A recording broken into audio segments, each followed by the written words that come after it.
right, hello everybody. My name is Mr. Sheldon, and today we're going to be talking about how to identify functions. All right, so starting off, we have a vending machine in the cafeteria contains the items shown. So it has this little grid right here telling us our items. If Carson inputs B3, what item will he receive? So if he inputs this B3, well, first off, we go to that B column. 1, 2, 3. We have Twix. So if he puts in B3, we're gonna get Twix. All right. What if Blaine puts in A2? What are we gonna get? We're gonna look at that A column. We're gonna go down to the second row. It's gonna be trail mix. All right. So if you put in A2, you're gonna get trail mix. Okay. So this is with 5 people in a row input B4, what should they receive? All right, so if 5 people were to go in line and they all put in B4, what are they going to get? We're going to get B4, it's going to be a Reese's. So no matter what, no matter how many people go in line, we should always get a Reese's if we put in B4, right?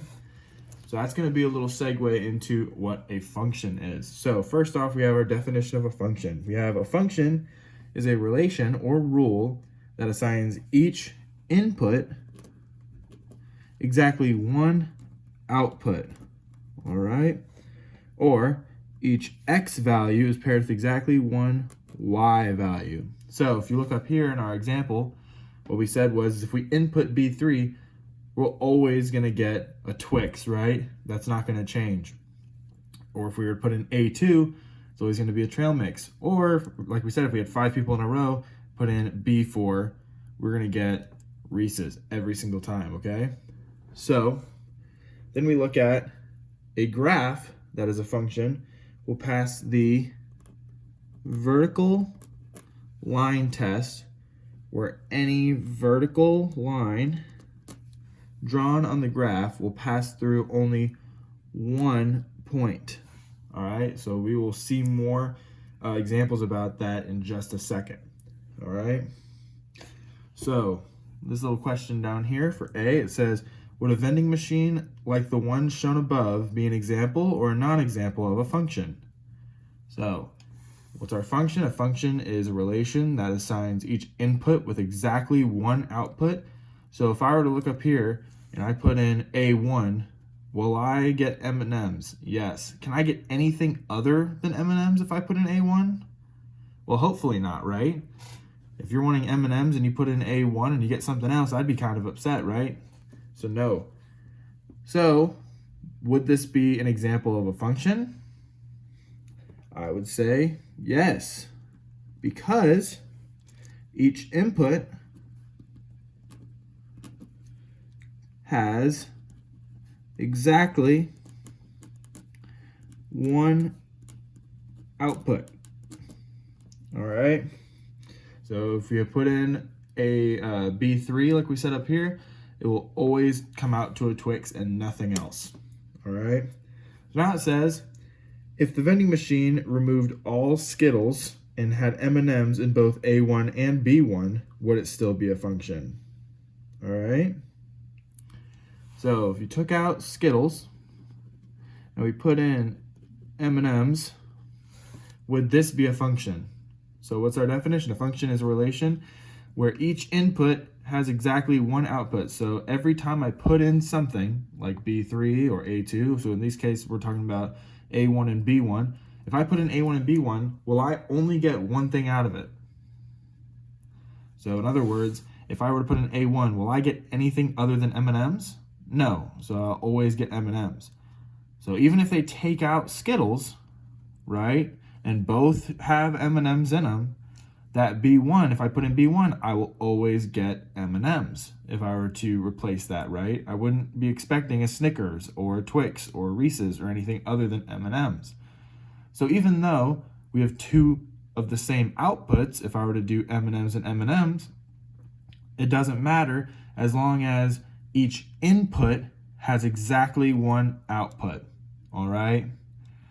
So would this be an example of a function? Also, yes. All right. So for the same reason, each input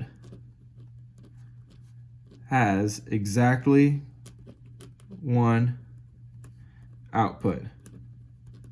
A non-example would be is if I had M&Ms in here and Skittles. All right. If I were to have M&Ms and Skittles in A1, because if for the one input, if I were to put in A1 and punch that code in, I have two things that I could get out of it. So that would not be a function because it wouldn't be exactly one output. I'd have two outputs. All right. So whenever we're looking at our functions, that's what we're gonna be focusing on is that X column, all right, or our inputs, okay?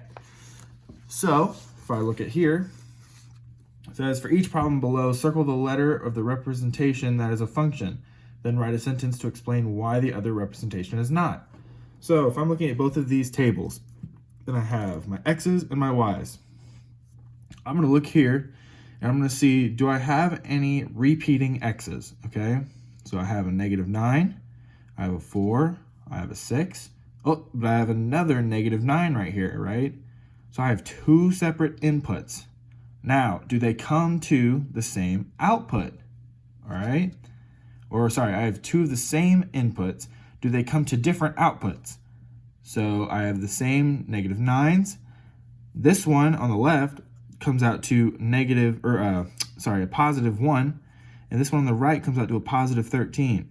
So you can think if I had that vending machine and I punched in a -9, I got a 1 here, but if I punched out a -9 here, I got a 13. So you got to look back to our table that we made up here.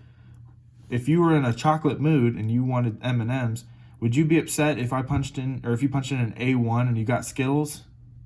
I like candy anyways, so I probably wouldn't be too upset. But if I was in a chocolate mood, I'd be kind of upset because I wanted those M&Ms, right?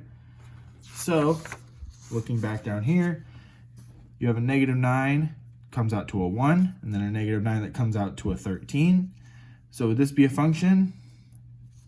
No, because you have inputs that are the same that come out to different outputs.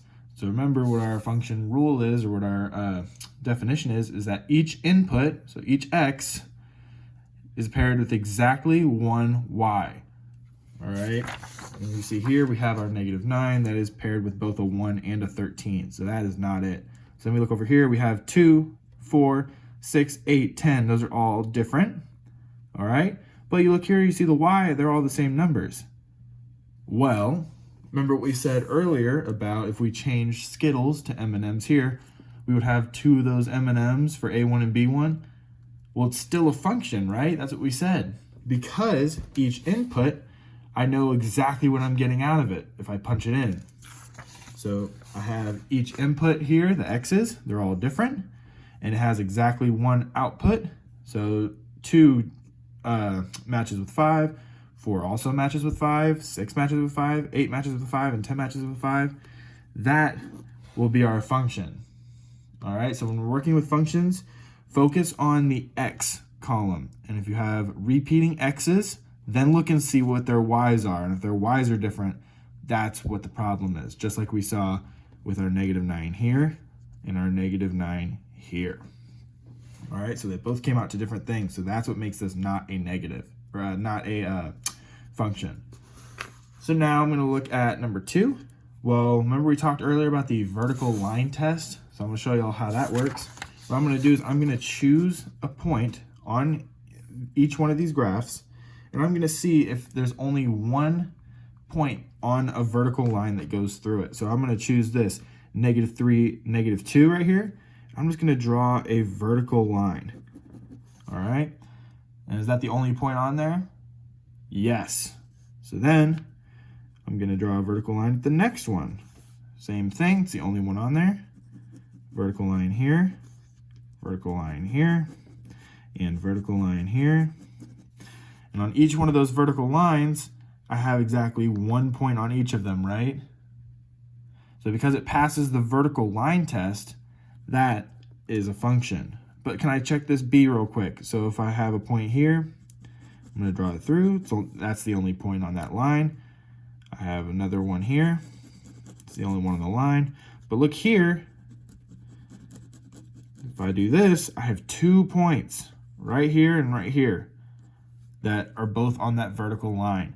And so if you were to put these points into a table, so if I plot this point, that's 2, 2, right? If I have x, y, point would be 2, 2. This is also 2, negative 1. So you see here how we have 2 of the same x's that come out to a different y. So if I have 2 of the same inputs that come out to different outputs. So that's how we know that this is not a function, all right? So looking back just one more time, you see is that a function is a relation where each input has exactly one output. So if I have each individual input comes out to only one output. So if I put in a 2 here, I'm expecting a 2. But as we see here, I put in a 2 and I got a negative 1. Okay, so that is not a function. Last one here, we're going to look at number 3. If you look at these, first off, I look at the x's. So we have negative 5, 2, 9, and 13.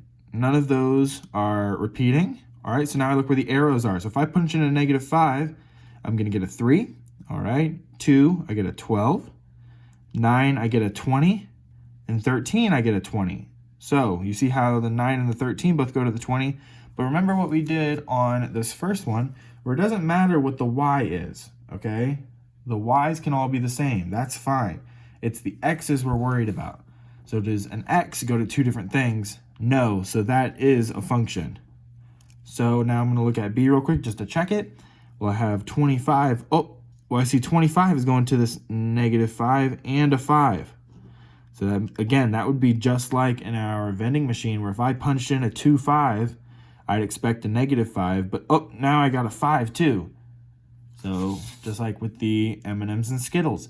If I punch in A1, I'm expecting M&Ms. So if I get Skittles, I'm going to be upset. All right?